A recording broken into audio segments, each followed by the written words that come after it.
Hello बच्चों, welcome to सेफन। तो अभी तक हम लोगों ने पॉलीसेकेराइड के बारे में थोड़ा सा पढ़ा और पेप्टाइड बॉन्ड के बारे में थोड़ा पढ़ा, है ना, जो मैक्रोमोलेक्यूल्स के अंदर आते हैं। ठीक, मैक्रोमोलेक्यूल के अंदर कौन कौन से आते हैं?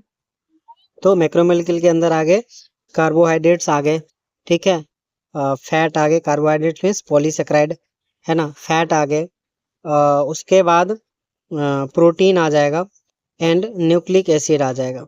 ठीक, तो हम लोगों ने प्रोटीन के बारे में देखा कि उसका बॉन्ड कैसे बनता है, फैट के बारे में भी हम लोग देखेंगे और कार्बोहाइड्रेट के बारे में देखा, और अभी हम लोग देखेंगे किसके, न्यूक्लिक एसिड के बारे में।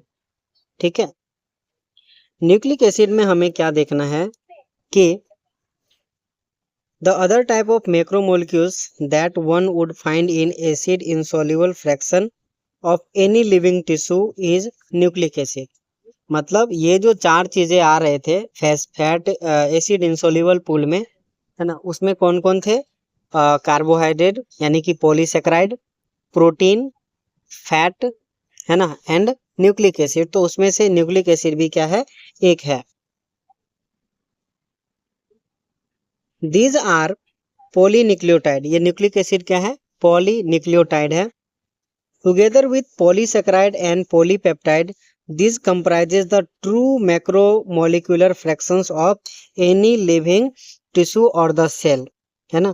ट्रू यहाँ पे लिख रखा है, ये बहुत सारे बच्चे ध्यान नहीं देते हैं। The true molecular fraction of any living tissue of the, तो ट्रू मैक्रोमोलिकुलर में कौन कौन आ जाते हैं?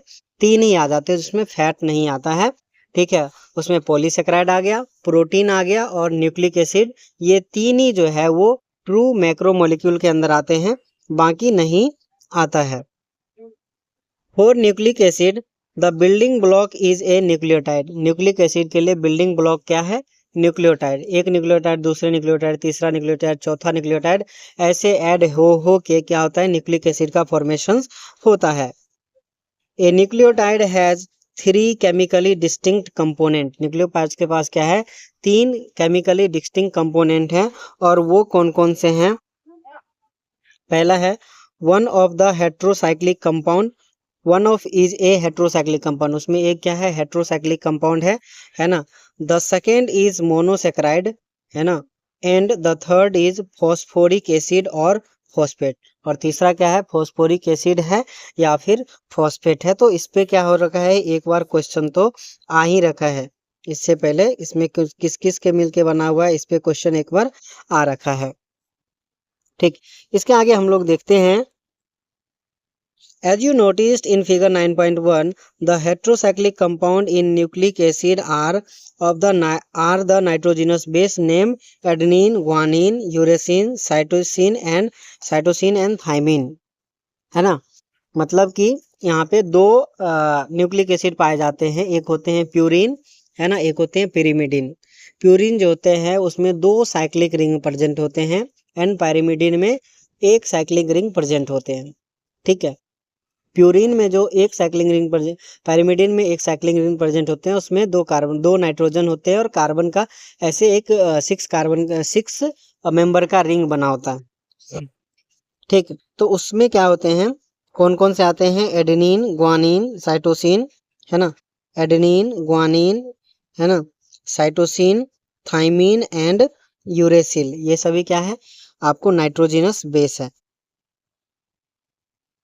इसके बाद हम लोग देखते हैं adenine and guanine are substituted purine. Adenine और ग्वानिन जो है वो क्या है? सब्स्टिट्यूटेड प्यूरिन है। वहीं पे while the rest are substituted pyrimidine। Adenine और ग्वानिन क्या है? प्यूरिन है, and cytosine, uridine and thymidine, cytosine, uracil and thymine, cytosine, uracil and thymine are the pyrimidine। The skeletal heterocyclic ring is called purine and pyrimidine respectively। जो structural heterocyclic ring है उसका नाम रखा जाता है purine and pyrimidine। The sugar form in polynucleotide is either ribose, है ना, ribose, ए monosaccharide, pentose, और 2-डीऑक्सीराइबोज, है ना। या तो वो राइबोज हो सकते हैं या फिर 2'-डीऑक्सीराइबोज, है ना, वो हो सकते हैं शुगर के रूप में, और वो क्या है? मोनोसेकेराइड है। वो क्या है, मोनोसेक्राइड है, मोनोसेक्राइड पेंटोज शुगर है। इसके आगे हम लोग देखते हैं, a nucleic acid contain deoxyribose is called deoxyribonucleic acid DNA, whereas that contain ribose is called ribonucleic acid, है ना। 3 कंपोनेंट होते हैं जिसमें कि हेट्रोसाइक्लिक रिंग हो गए, जिसका क्या बनेगा, न्यूक्लिक एसिड बनेगा, नाइट्रोजनस बेस बनेगा उसका, ठीक है, जिसमें एडेनिन, है ना, जिसमें क्या आएगा, adenine, guanine, uracil, cytosine and thymine, ये आपके नाइट्रोजनस बेस हो गए। उसके बाद शुगर फॉस्फेट ग्रुप शुगर हो जाएंगे, एक में होगा राइबोज में होगा पेंटोज, पेंटोज शुगर है एक, राइबोज, है ना, और डीएनए में होगा डीऑक्सी राइबोज, 2 प्राइम पे एक ऑक्सीजन नहीं होता है यहाँ पे, ठीक है, 2 प्राइम कार्बन पे, तो यहाँ से ये बन जाता है डीऑक्सी राइबोज डीएनए में और आरएनए में। और एक फॉस्फेट ग्रुप बोल दीजिए या फिर फॉस्फोरिक एसिड, ये रहता है जिससे क्या होता है, न्यूक्लियोटाइड बनता है।